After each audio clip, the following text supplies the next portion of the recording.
Party ఇంటి గుట్టు రట్టయిందా? ఇద్దరు కీలక నేతల మధ్య పంచాయతీ తారా స్థాయికి చేరిందా? కలిసి సాగాల్సిన వారు కలహించుకుంటూ కత్తులు దూసుకుంటున్నారా?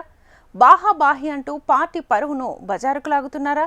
ఇన్నాళ్ళు అంతర్గతంగా సాగిన పోరు ఇప్పుడు నీ ప్రతాపం నా ప్రతాపం ఎంతో చూసుకుందాం రా అంటూ ప్రత్యక్ష సమరానికి సైరన్ మోగడం ఎందాక దారి తీయనుంది?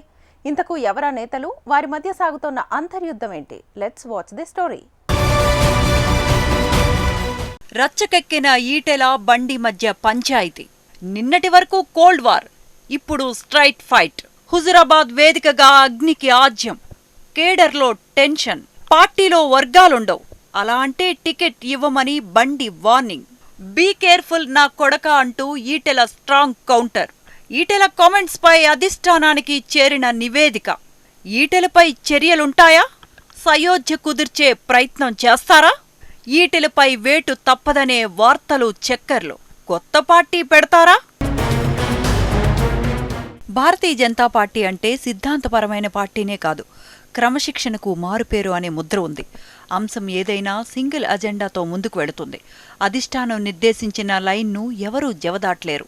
పార్టీ నేతలంతా అందుకు కట్టుబడి ఉంటారనే పేరుంది. ఆ పార్టీలో నేతల మధ్య ఎంత వైరం ఉన్నా బహిర్గతం కావు. ఏం జరిగినా అంతా రహస్యంగానే సాగుతుంది, ఎక్కడా బయటపడవు. కానీ తెలంగాణ బీజేపీ పార్టీలో మాత్రం అందుకు విరుద్ధంగా నేతలు వ్యవహరిస్తున్నారు. రాష్ట్రంలో ఇన్నాళ్లు ఇద్దరు అగ్రనేతల మధ్య సాగిన అంతర్యుద్ధం ఇప్పుడు బట్టబయలైంది. ప్రత్యక్ష సమరానికి సై అంటున్నారు. ఆ ఇద్దరు నేతలు ఒకరు కేంద్ర మంత్రి బండి సంజయ్ అయితే మరో నేత ఎంపీ ఈటెల రాజేందర్. తెలంగాణ బీజేపీలో ఈటెల రాజేందర్, బండి సంజయ్ ఇద్దరు బీసీ సామాజిక వర్గానికి చెందిన ఒకే జిల్లా నేతలు. వారికి రాష్ట్ర వ్యాప్తంగా గుర్తింపు ఉంది. ఇరువురు నేతలు కలిసి పనిచేస్తే రాష్ట్రంలో బీజేపీ అధికారంలోకి రావటం ఖాయమనే భావన రాజకీయ వర్గాల్లో ఉంది. కానీ ఆ ఇరువురి నేతల మధ్య ఆధిపత్య పోరు ఇప్పుడు రాష్ట్ర వ్యాప్తంగా చర్చనీయాంశంగా మారింది. ఇద్దరు నేతలు నువ్వెంత అంటే నువ్వెంత అనే స్థాయికి చేరటంతో రాజకీయ వర్గాల్లో చర్చకు దారితీసింది. భవిష్యత్తులో అధికారంలోకి రావాలనే భావిస్తున్న ఆ పార్టీ నేతలు ఈ మధ్యకాలంలో చోటు చేసుకుంటున్న పరిణామాలు కేడర్లో ఆందోళన నెలకొంది. అంతర్గత పోరు ఎటు దారి తీస్తుందో అని పార్టీ నేతల మధ్య చర్చ సాగుతుంది. రాష్ట్ర బీజేపీ అధ్యక్ష పదవి కొంతకాలంగా కమలం నేతల్లో వివాదాలకు కారణమవుతోంది. పదవి ఆశిస్తున్న నేతల మధ్య విభేదాలకు ఆజ్యం పోస్తోంది. కమలం సారథిగా దిగిపోయాక తనపై అధిష్టానానికి తప్పుడు నివేదికలు పంపారని గతంలో కీలక వ్యాఖ్యలు చేశారు బండి సంజయ్. ఇటీవలే అధ్యక్ష పదవి దక్కలేదని పార్టీకి గుడ్ బై చెప్పారు రాజాసింగ్.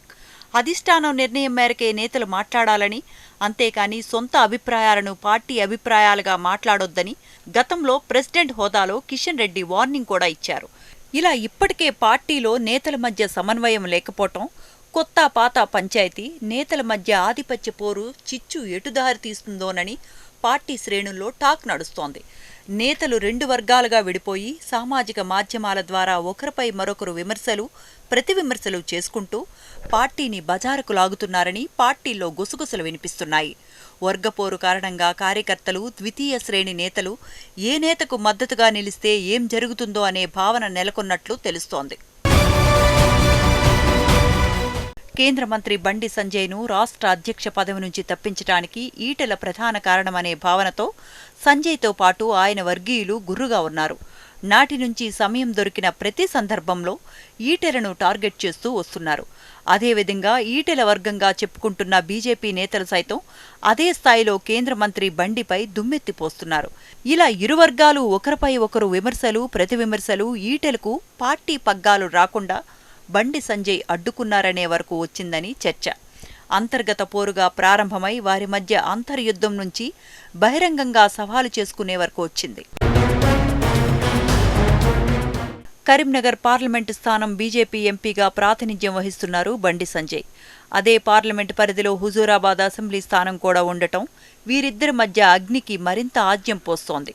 కరీంనగర్ పార్లమెంటు పరిధిలో హుజూరాబాద్లో సైకిళ్ల పంపిణీ కార్యక్రమంలో బండి సంజయ్పై చేసిన ఈటెల వ్యాఖ్యలపై ఎవరూ స్పందించొద్దని బండి సంజయ్ పార్టీ శ్రేణులకు సూచించారు. ఈ విషయాన్ని హైకమాండ్ చూసుకుంటుందన్నారు. ఇదిలా ఉంటే కమలం పార్టీ పంచాయతీ ఢిల్లీకి చేరింది. ఈటెల వ్యాఖ్యలకు సంబంధించి రాష్ట్ర పార్టీ ముఖ్యులు వీడియో క్లిప్పింగ్లను శనివారమే పార్టీ అధినాయకత్వానికి నివేదించగా ఆదివారం మరో నివేదికను అందించినట్లు సమాచారం. ఈటెల 4 ఏళ్ల క్రితం పార్టీలో చేరినప్పటి నుంచి ఆయనకు ఇచ్చిన ప్రాధాన్యతను ఈ నివేదికలో పొందుపరిచారు. దీంతో ఈటెలపై క్రమశిక్షణా చర్యలు తీసుకుంటుందా లేక సంజయ్తో సయోధ్య కుదిర్చే ప్రయత్నం చేస్తుందా అన్నది చర్చనీయాంశమైంది. మరోవైపు పార్టీ రాష్ట్ర అధ్యక్షుడు ఎన్ రామచంద్రరావు ఢిల్లీ వెళ్లారు. పార్టీ జాతీయ అధ్యక్షుడు జేపీ నడ్డాను ఆయన మర్యాదపూర్వకంగా కలుసుకోనున్నారు. ఈ సందర్భంగా సంజయ్ ఈటెల మధ్య తలెత్తిన విభేదాల అంశం కూడా ప్రస్తావనకు వచ్చే అవకాశం ఉందని పార్టీ వర్గాలు వెల్లడించాయి. ప్రధాని మోదీ, హోంశాఖ మంత్రి అమిత్ షాలను కూడా ఆయన మర్యాదపూర్వకంగా కలుసుకుంటారని ఆ వర్గాలు తెలిపాయి. చూడాలి మరి ఢిల్లీ పెద్దలు ఎలా రియాక్ట్ అవుతారో.